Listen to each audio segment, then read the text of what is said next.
straight on. I think they want Graves to get 6, and then they're just going to dive all they want. Ko is not going to go in on that Sonic Wave. No way.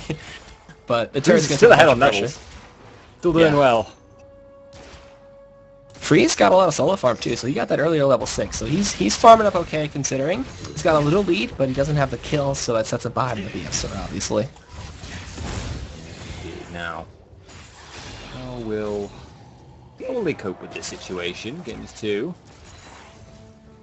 Yuki very close to his level 6.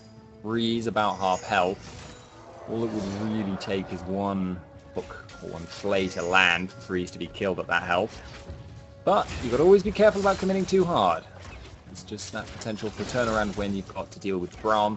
Stuns, a little bit too strong to deal with. Now, you looking for the hook. Oh, he does end up finding out the NiP. He pops that shield and just backs on up. If you look at the farm in the mid lane, Nukeduck is actually nearly doubling Ocelot right now, so doing a really good job on that Yasuo, despite all the pressure he received, and the 2 assists he has as well, is helping out his gold quite a bit. JWoww steals blue buff too, so he's going to be looking a lot stronger in this top lane against Alex, even though he had to use his ultimate to grab that. Yeah, he was just getting the execute so he could guarantee the kill. A little bit of a bluff or sort of aggressive movement there by NiP in the bottom lane, looking to force them back with Ko in the area, but not really actually getting any kills from it. Ocelot, will he roam? No. Stuck in the lane though at the moment, and really quite a long way behind on experience and farm, so Ocelot has to be very careful. If Ko gets on him, remember, Dragon's Rage, into Last Breath, Ocelot would die. Yes, most likely will be dead in a flash. But now, it looks like Morden is going to make his way down onto the bot lane, try to make something happen. Ko is waiting in the wings as well, so it could be a 3v3 if anything, but Morden does back off, so Ko is free to make this gank happen, but TSM is coming through. Freeze going to take a bunch of damage. Ko is there. Sonic Wave does not find its mark. So JWoww just pushed out the top lane very heavily. He's kind of in an awkward position because of the towers that Gamers2 have taken. He doesn't have anywhere safe to farm. He's forced to play quite aggressively with his pushing. And because Ocelot is comparatively weak in the mid lane at the moment, there's not even an easy opportunity to go for a gank, and he may have just put himself in a bit of an awkward position. Duck did not know he was there, but was guessing on a gank in the mid lane. Didn't go to check the jungle for him. Yeah, so a lot of action in the bot lane. Directed camera focusing on them quite a bit, so gonna see eventually this level 6 is available for the Graves, but he has to be very careful because Midi can pretty much just negate all the damage from his combination on that Graves with just one simple wall, so have to time it correctly. Death Sentences keep getting thrown out there but not finding their mark. Buckshock's doing a little bit of harass as well, but it's really good lane control from Yuki and Dude so far. Yep, that's what we expect to see from Yuki. He's very, very good in the early mid game.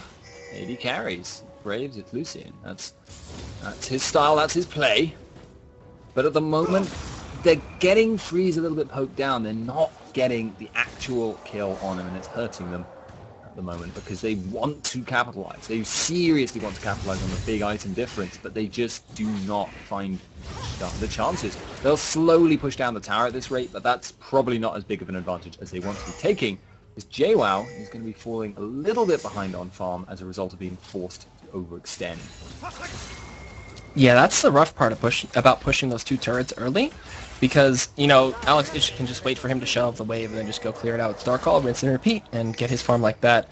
So eventually that Soraka is going to start to scale. She's already keeping up in CS, so doing a good job in that. Yuki does get slowed out a little bit, but he's able to just dash away.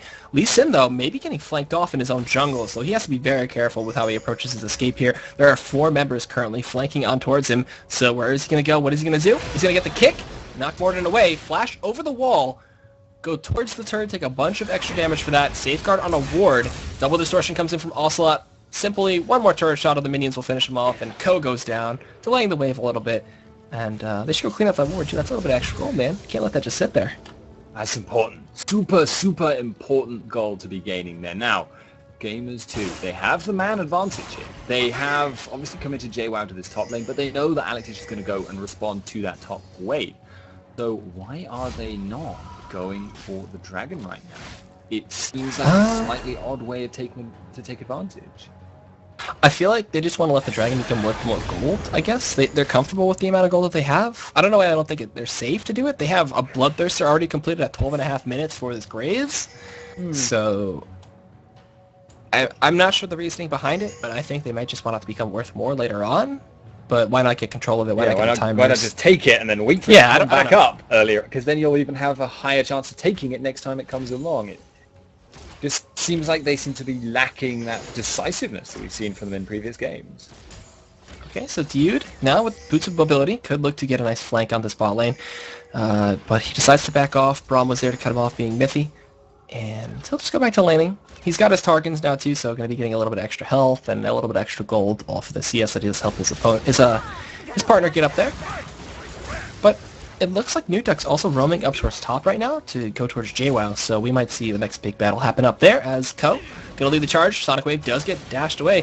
JWoww gonna get kicked out as well into the last breath. It's gonna be a star call, the dashes, everything comes through, and Nutuk will find himself his first kill of the game. And this time Gamers2 are going to take the dragon away. That's obviously going to be an objective trade though, because they're probably going to be losing this top tower in return, so not necessarily what they would have liked. He did have that opportunity earlier, but not to beat the dead horse. Gamers2 might be able to convert this bottom lane man advantage into an additional tower. Ooh, they forced the flash out as well. Really good pink ward, really smart from Dude right there.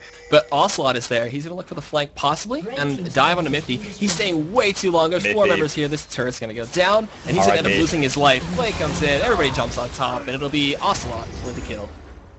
Yeah, not a good place to be there, Miffy. You were a little bit slow.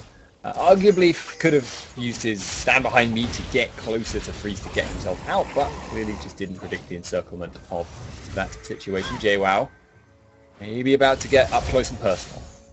He doesn't have his ultimate though, so he's lacking a lot of damage, and Ko is there. This is going to be a 2v1. Has to be very careful. Sonic Wave going to get flashed out. And the chase is possibly still on. Ko just turns around. Alex Itch is going to chase him down, but Riven has a lot of mobility, known for getting from these plays. Freeze is going to get all in though on the bot lane. Collateral damage, but a nice block coming from Miffy, as well as the small Morden is there. He's going to get knocked out. Really well played coming out from Miffy. The Desert connects, so they can't go all in. He's going to get turned on, slowed down. Freeze is going to throw his cask on top of that. He's got to play it very carefully. Sonic Wave Resonation Rate comes through. Ko is going to get the hit for the kill on a JWoww. So that chase went on for quite a while when they fought down by it. Normally I would have said that was a bad choice actually by NiP to pursue the Riven for so far, with 3 members actually diverting where they were. Nuke was moving to cut her off. But because the dive really didn't work out in the bottom lane for Gamers2, there wasn't much they could take in return. So actually, well worth it to get that kill, get Riven, behind a little bit, and now obviously finishing the Ravenous Hydra, but she's really lacking presence in this game. There aren't the close-up team fights that she really likes, and she's not able to split push very effectively since obviously there's not many towers to take. Yeah, so I'm not surprised they're just not trying to press the advantage they had early on. They could have pressed it a long time ago. They could have just kept pushing down mid, forcing Yasuo to be zoned away and such with Evelyn and Riven and LeBlanc pressure, and then having Mordred with them too.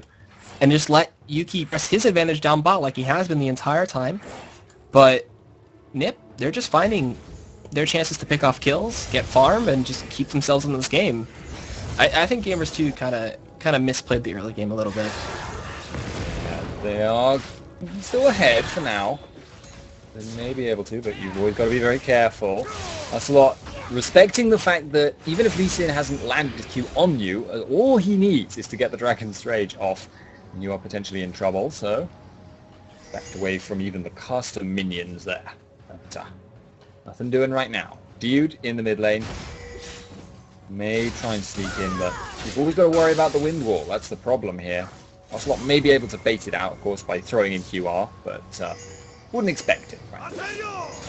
I wouldn't expect it either, but they do get the knockup. That might be a bait. Nutuk He's alive. Very, very careful. DFG comes through. The canister does get blocked up on the wall. And his team was there to back him up. He should not have lived through that. I do not... that seemed like a terrible position to be putting himself into. And he did so unknowingly. And yet, because he's just got that... He's got that now. He knows how to dash between the minions without having... without even an instant's hesitation. And so as a result, he was able to just get himself out very, very simply there. Nice play by Nuke Duck once again. Next focus going to be top lane. Alright, JWoww going for the knockup onto Alex Ich. He's got that Hydra. He's doing quite a bit of damage to him at this point. But here comes a three-man collapse. Morden is there. He's going to turn. He's going to try to take down Alex Ich. He drops the Ignite, but all the Wish healing as well as the damage coming in from his teammates are able to save him. Alex just got dangerously low. That Wind Slash maybe would have been enough to kill him. I don't know. But either way, he survives, heals through the chaos, and nets his team another kill. Yeah, Alex now has 257 armor when that buff is up, so Riven does not have a lot of options for killing him in a quick fight. Obviously the armor buff isn't infinite, doesn't last forever, but it's still not that great. Morden is a much more sustained fighter. Oh, so looking to go in onto Alex Ich again. Morden trying to learn the lesson that JWoww learned. Going with the stealth, going to try to pick up the kill. Starcall coming in. Does he have the heal? He levels up to survive a little bit longer, but it's not enough. Morden will be able to solo him out. Meanwhile, knockup goes into the Ocelot. They're looking for a chase in onto Nukeduck. Oh, did he flash and distort in the same place? I don't know what happened there. He missed the chain, gets the sigil, and that chase is done. Yeah, a little bit. That's really weird. There. Like even if he had managed, even if he hadn't screwed up his movement skills there, he would still have been reliant on a projectile in order to lock him down for the rest of his team. And my memory. No idea. Bad. Don't worry. You don't want to know anyway, probably. It's our fuck. Anyway, Gamers2 forming up for the next dragon. It is up. NiP are in position. Most of the team. Did he just get that? He just got that red buff. Dude, you're a god. Okay, dude. He's riding off the adrenaline he's got from the last two games. It's fresh. I don't know how he did that, but that was really good. Ko was saying the Smite 2 for Dragon, so they're going to continue to go for this. Sonic Wave comes in. Ko, are you going to look for a steal here? They stop the Dragon from the side of G2. Midi gets him slow off, and they do end up getting it from G2, even though the Smite was a little missed by Morden. But the chase is on now. Are they going to look for a kill is the question. No, they're going to back up, and that's another Dragon over to G2. Yeah, got good control over this game. Still a significant goal lead for them. And Freeze there popped his invisibility a little bit too early. Lee Sin was not ready to go in at that point, so he was left unstealthing before they could go for the engage, which meant that if they were to go to the engage, he would have had no attack speed. Oh, Ocelot missed the chain, but the Death Sentence doesn't miss. DU's able to pick him up, and Morden going to pick up the kill, as well as a blue buff steal here for Ocelot. So, G2 making the good plays, and the rotations to come through. Death Sentence goes again on the Mithy. He's going to get pulled in. Pops the shield, though, and the wind wall to block all those abilities, and they'll just back on out. But Dude, red buff steal, hooks on point. Thresh is this man's champion right now. Yeah, I mean, Dude is very good on Thresh. Do not get me wrong here, but he's very much an all-around support. He's very, very good in almost any champion. In fact, I remember the first time I started to see him, most of the time it was more Garner that he was impressing me on. Right now, Ko is playing the Great Escape. I think he should get away from this. He's Sin. He's got a Sightstone, so kind of hard to pin him down. Yeah, he just escapes onto the Wraiths. He moves up towards the red/Wraiths. I think he's going to take the red, too. And maybe we're going to have a response from Morden here with JWoww and Yuki. He's going to regret trying to take this, I suspect. He actually escapes onto Golems, too, so he's able to get out of there for a few more seconds. But Yudi's going to chase him down with JWoww. They spot him out. They force his flash. Death Sentence. Oh! So close to connecting Echo. I don't think either of them were expecting the other to be there. I mean, I don't know why Ko went that direction, and I don't think Dude would know why Ko went that direction, but as it is, he gets away. I don't think he even had to pop his ult that time, although he did have to use his flash, and now Nukeduck is not going to be attacked by Ocelot. Doesn't feel that confident. He could potentially try and burst him down with the WR combo using the distortion mimic, because at that range, at point blank range, the wind wall isn't ultra reliable, so you might even be able to land the Deathfire Grasp and the Sigil, because you're hitting him face first, but could be difficult, and he's obviously 2 levels below, so doesn't feel confident in that. You know what's cool? Even though Freeze is 0-0-0, he's got that 10 CS lead over Yuki. He's been farming up, and if you look at Nukeduck, he's got around a rough 70 to 80 CS lead over Ocelot, so Nukeduck has been putting in work. He's got an Infinity Edge and Static Shifts, with Core is pretty much completed on that build, and he's hitting for a truck ton of damage. Yeah, the other thing is, I mean, junglers are a completely equal CS, 71-71, but right now, you've got to start, like, Gamers2 know that they're kind of on the clock this game.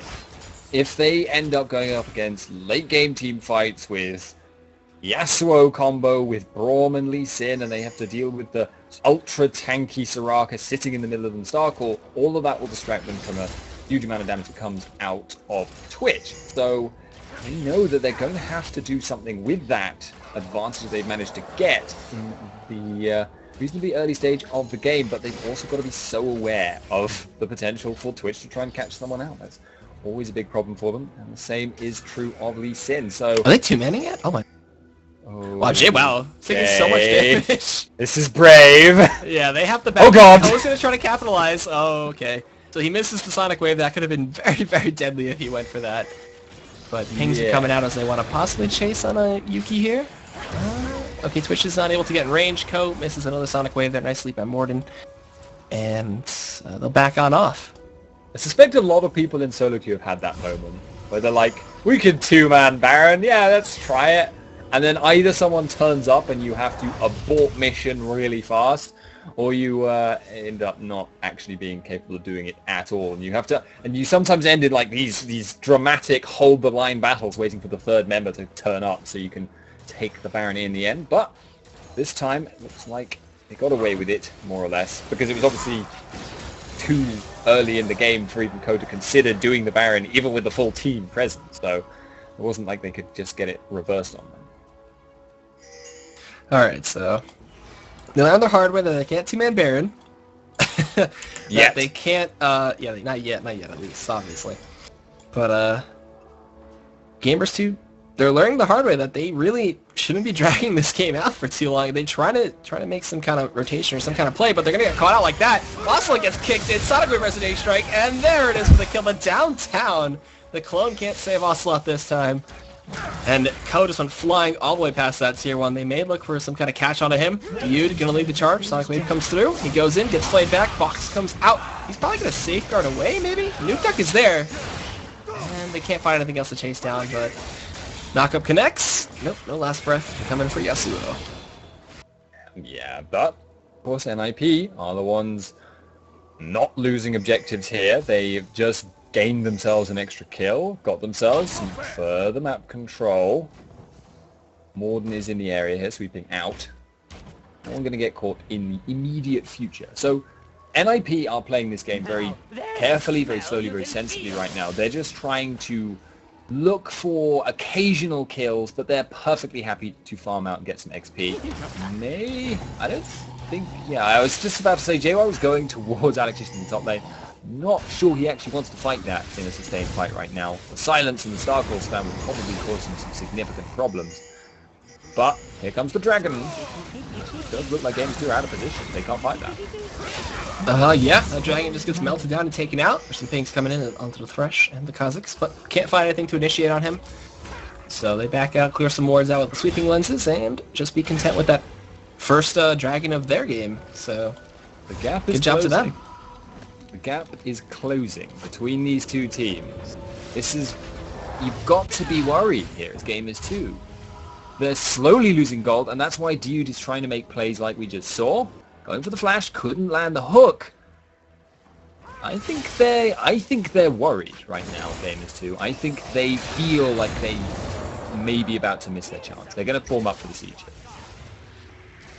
Alright, so they're going to look for some kind of siege onto this tier 2, but cannot really find it. Alex is teleporting in, and just start calling the wave and clearing it all out. He's been silently farming and catching back on up. He's got his Athenes, he's got his Seeker's Arm Guard, so looking for possible Zonias. Usually we see like Rylai's come out as a secondary item for Soraka, but I guess favoring the damage mitigation against Ribbon and Kazakhs and Graves.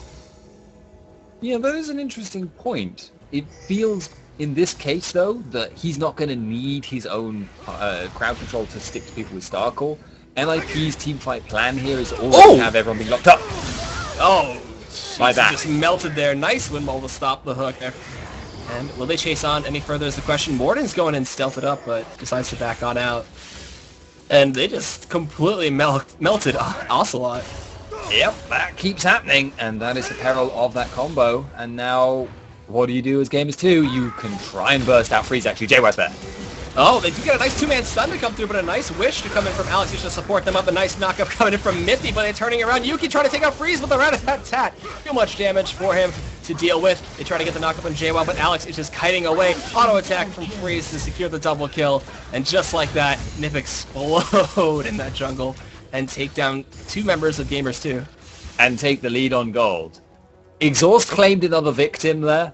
Riven was unable to finish off Twitch, and if you can't burst him out against Soraka and against Twitch when he's healing for so much, you are going to end up losing the fight overall. So, Gamers2 just lost their grip on the game, and from this point on, I don't see any problems with NiP just continuing to do what they're doing, but they're not going to be superior in almost every respect. Oh, Morden's there. Oh, he can try. Can he get in there? No, he dashes out. No, kick. no. Cole, what are you doing? He's going to stealth and jump in. Oh, God, no. He does not. What no, it's going to... No! But Twitch, Freeze with the amazing smite.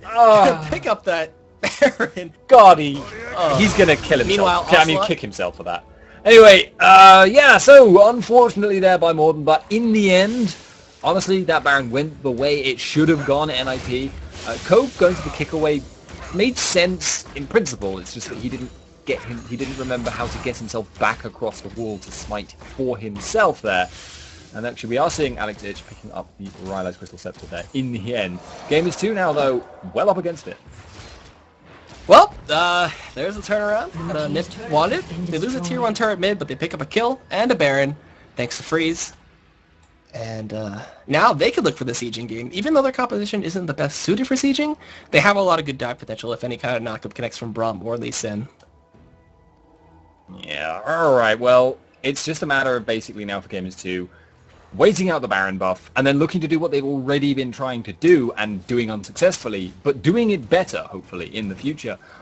At the moment, they can't fight. They just cannot team fight their opponents. They've got to try and hold on to as much vision as they can, but avoid an engagement at all costs is basically the name of the game, and also avoid being Lee Sin Yasuo'd at all costs, because that could be really quite painful.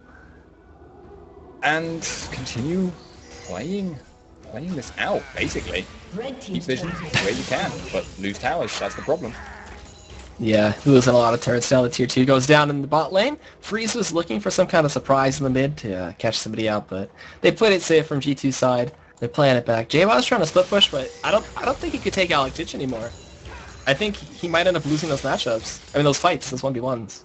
Yeah, I've been thinking that for quite a long time, and I think JWoww... Oh, they're going in again?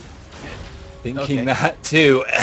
All it takes is one knock-up to land, and you have real terror, which is one of the tricks that SK Prime missed out on earlier. Oh, they get the sun into the U. They pop the rat-a-tat-tap. The Bravo ultimate comes through as well. Miguel's is not enough to save him from Freeze's damage. Orden getting slowed, cannot go in, and Yuki can't follow up either. Ko is there. So is Nuke Duck. They have his last breath available too, if they can get it. Mithy goes in, saying, get behind me, Lee Sin. Double distortion, but they block a lot of the damage. They kick Ocelot again. They've been focusing him down with that, but Ko, underneath the turret, taking a bunch of damage. Exhaust on a Morden.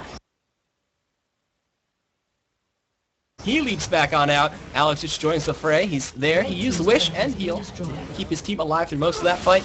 And that'll be the 1 for none and possibly inhibitor turret / inhibitor going down. NiP keeps crushing through. They can take the inhib here. There's not even necessarily a reason for them to stop pushing down. And indeed, look, they go for the bottom tower now. Gamers2 just do not have an answer anymore. The time bomb went off. They ran out of time. They've bad ended essentially here because NiP just don't have any means. Gamers2 do not have any means of winning a fight in any situation. 1-on-1, 2-on-2, 5-on-5, they can't fight. And if you can't fight in League of Legends at all, unless you have some bizarrely good like wave clear split pushing setup, yeah, maybe in that situation, but they don't even have that. They've got like a threshold. Maybe if that lands on Freeze at the start of the fight and they've got a numbers advantage, maybe then they could win a fight. But it's unrealistic to expect it to happen, and they're going to keep bleeding out unless they can find that. Oh man, GT need to find some kind of miracle pick and or play to come back into this game now. It's to get the secret ending, basically. Like yeah, the one with the really arcane and obtuse method of unlocking it, but that's what they need. It's a very unlikely scenario to occur. So mid inhibitor gone. Baron's not even going to be relevant for a couple more minutes. They could just push that last tier 2 up top, or they could just go for the easy route and go for the inhibitor turret in the bot lane. I don't know what they're going to go for yet. They're clearing out buffs. They're still farming up, buying their last bits of items. Mikhail's Crucible was finished on Braum, as well as Twitch getting his Infinity's Edge, and Yasuo getting a Guardian's Angel. Which means that they now have even less points of failure, because if Yasuo does manage to screw up and pull himself out of position, he now has a GA, which means you can't just ignore him once he's down. You leave him to revive as he would normally. He'll just dash away or kill someone or all of these lovely, nasty things. Coke been caught though. Whoa. They caught him. They played him in. Knockup does not connect from Yasuo. Koza to get caught out here. Distortion comes in, but it's not enough to take on the kill. Death's coming in. JWoww from the back. Gonna get the knockup from the Braum, but the Wing Slash picks up the kill. Last Wish is not in time to save him. Alex in the back line. Falls to Yuki. They're gonna get the Blade of the Ring King, while meanwhile in the middle of the lane, Freeze is taking down Morden. They're dashing back in now. Nuke Duck and Midi feeling strong to lead this charge. It's 4v3 though, and Gamers2 are actually backing off as Ocelot is pretty low, as well as Dude. So that was actually not a bad fight for them. Yeah, they got the fight. They got a really, really good start to their fight there in the form of getting Yasuo basically forced out of the fight very early on, and Lee Sin bursted down very, very early on and splitting up the enemy team quite significantly, and yet they still only traded 2 for 1. Like, that's a good trade. It's a positive trade. If they keep making those trades, they will get into a better situation. It's kind of riding. I don't think it's going to happen again. Okay, nice wall. Nice wall.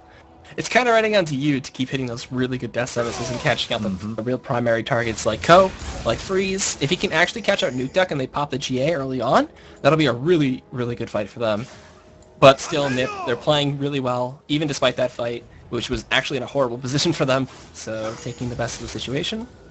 And now they're kind of backing it up. There's 40 seconds left on Baron, so they have to start planning around that. And they're looking for a pick here. Freeze was being a bit aggressive there. He had no vision in that area, so I think I agree with his decision to actually not go into the area where he has no vision of any of the enemy teams, since he can still be bursted down. Duck saying hi to JWoww and then leaving him be. But here comes the split push. Duck can shove that out, and they can look to either threaten to Baron or to look for a pick around the area. Pink word comes, it's the pit. Inhibitor respawn mid, so that's actually pretty key. Ko actually going to look to safeguard over here, forcing the flash out of Dude. They get the chain onto Mithy though, so he's really tanky. He just shrugs off that damage pretty much. Freeze is invis though. He's looking to go in. There's the rat-a-tat-tat. He almost takes down Ocelot, but double distortion right on time to save him. Not enough range on that ultimate from Twitch to secure the kill. And good job from Ocelot to stay alive, but that frees open Baron, and the pit is clear. They actually still look for a bait. They have the sweeping lens and the Oracle's lenses coming out. They're clearing wards and dropping their own. And now they're going to look for the bait. Uh-oh. Oh, Decitus connects. The prize comes in from from Twitch. They slow down to you. They're trying to take it down, but he's actually relatively tanky. Pops the box, gonna get crit down. Nuke Duck gets the kill. Ocelot with a chain through the wall, but it's not enough. Ko gets the kick. They just keep going in on Ocelot. They're merciless with him. Wall comes out from Nuke Duck. He's dashing in all over the place. They're looking for Morden. Can they pick up the kill? It looks like they flash forward. They get the knockup. He's stealthed though. They pop the heal to increase the speed. They dash forward. They get the kill. And it looks like the inhibitor and possibly the game is going to end here. Yeah, they're tanky. Oh, they're going into the graves now. They get the knockup as well. They bring him down. Ko finds that kill. Meanwhile, they're going into JWoww. The exhaust and Freeze's auto attacks take him out. That's the ace, and that's game technically 2. Yep, 2-0 in the series overall. The game 1 and 2-0 series. But one more game for Gamers2 to try and turn it around against their opponents, but that was just demoralizing for them. They got the edges early on, but they just couldn't find any grip. Trying to grab onto a greased man, they couldn't get on NiP and get any advantages further on in that situation, from their advantage that they had. As a result, eventually the team fight composition outscaled them, and